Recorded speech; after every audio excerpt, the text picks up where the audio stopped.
Thank you for joining me on the journey. This is Completed Christianity. So welcome back. Another episode of Being Complete. And today is Shabbat, our validation of the law commentary. And we're going to take a look again back at the book of Romans. We've been in chapter number 6. We're going to try to finish that out today. And so moving straight into this, Romans chapter 6, let's take a look. So, verse 12, we'll back up to 11 for some context. So you also reckon yourselves to be dead indeed to sin, but alive to the mighty one in Messiah Yahshua our Master. Therefore, do not let sin reign in your mortal body to obey it in its desires. Okay, we're going to take a look at this at the end kind of, but this is, flashback with obey, desires, fruit. Okay, we're going to take a look at all that, but it's kind of flashback Matthew 7. I believe we talked about this before, but flashback Matthew 7, but obey and desire. Okay, you can obey sin, which is the enemy, the devil, or you can obey the law, which is the Messiah, the Father. The desire of sin is its rules, regulations, ordinances. Same thing with the Father. His desire is his regulations, his ordinances. Neither present your members as instruments of unrighteousness to sin, but present yourselves to the mighty one as being alive from the dead, and your members as instruments of righteousness to the mighty one. Okay, so not to present yourselves as instruments of your members as instruments of unrighteousness, but as instruments of righteousness. So unrighteousness, that's law breaking. Righteousness, law keeping. Righteousness is being right by a rule, being right by a law. So when you keep the law, it's righteousness. For sin shall not rule over you, for you are not under the law, but under favor. So just like the end of every video, bring this up that, people say, oh, well, we're not under the law, we're under grace. Well, you've been taught to use that verse outside of the bounds of its intended context. So right here, okay, you're not to let sin rule over you. You're not under the law, but under grace. So you're not under the law in that you're still under its punishments, but in Messiah, you're free from the punishment, just like the example of the speeding ticket. When you get a speeding ticket, now you're under the law. You have to fulfill the requirement of that law. But if you don't get the ticket, if you don't break the law and you don't get the ticket, then you're not under that law. You're not under the law. But then when you pay the fine, now you're free from the law. But you're not free to keep speeding. You're free from that instance, from that moment. For sin shall not rule over you, for you are not under the law, but under favor. What then? Shall we sin because we're not under Torah, under the law, but under favor? Let it not be. So we're not to use grace as an occasion to sin, but we should not sin because we're not under the law anymore. So just because you have grace, that's not a license to sin, because if you take grace as a license to sin, then you'll fall from your steadfastness, as it says in Hebrews 3 and first and second Peter. So do you not know that whom you present? And so this law, being under the law, okay, what is and sin itself? What is that? Sin itself, like here in the Geneva, the 1 John 3:4, whoever commits sin transgresses also the law. For sin is transgression of the law. And the law is not some arbitrary law. It's not some made up law of Christ that's like, oh, well, the things he said, that's the law. What he said, yes, is the law because he said the law, but he didn't change the law in any way. And the New Testament even says that. And so, transgression of the law is the law of the Father given through Moses. That is his law. And Messiah said, if you love me, you keep my commandments. That is his law, the law of the Father given through Moses. But when it mentions the law of Messiah or law of Christ in King James or others, when it mentions that's a reference of having law without tradition, because the law of Messiah was law without tradition, because what they had in Judaism, what the rabbis had, they had law plus tradition, and the tradition outweighed the law. So back over here, do you not know that whom you present yourselves as servants for obedience, you're servants of the one whom you obey, whether of sin to death or of obedience to righteousness? So obey. We're to obey. And so you're a servant or a slave of that which you obey. If you obey sin, you're a slave to sin. You obey righteousness, then you're a servant or slave to righteousness. But thanks be to the Mighty One that you were servants of sin, yet you obeyed from the heart that form of teaching to which you were entrusted. So this obedience of the heart, it brings you away from sin. It brings you out of that sin state. It wipes away your past sin. You begin to walk in the work of salvation. So this word obey, it in the Hebrew, there is no single word for obey, but we get that word here in Deuteronomy 6:4. Hear, O Israel, Yahweh our Elohim is one, and you shall love Yahweh your Elohim with all your heart, with all your being, with all your might. Okay, and so this was also listed as a great commandment. But this word hear, it means to hear and obey, hear and do. And so this word in the Hebrew, it's shema, and it means to hear intelligently. Okay, to hear and also to do something. So it's often with implication of attention or obedience.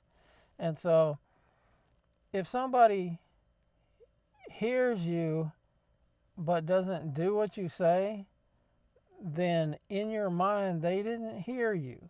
They didn't hear what you said because they didn't do what you said. They didn't hear it. They weren't listening when you told them such. And so this is the connotation with this. I'm going to play a short clip of this video here. So let's take a look at this. If you shema me fully and keep my covenant, then out of all the nations you will be my treasured possession.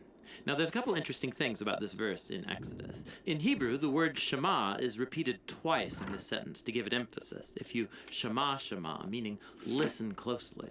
But also notice that from God's point of view, listening is basically the same as keeping the covenant. So when God asks the people to shema, what he means is that they listen and obey. And that's the last fascinating thing about Shema. In ancient Hebrew, there is no separate word for obey, meaning to carry out the wishes of someone who knows better than you or is in authority over you. So in the Bible, if you want to say, I will listen and do what you say, you use the single word, Shema. In Hebrew, listening and doing are two sides of the same coin. This is why later... So listening and doing, two sides of the same coin. So this is this word Shema. And here, as we're reading this, we have this in the New Testament, in Romans, in this word obey. You're servants of whom you obey. You're listening, you're hearing that which you obey.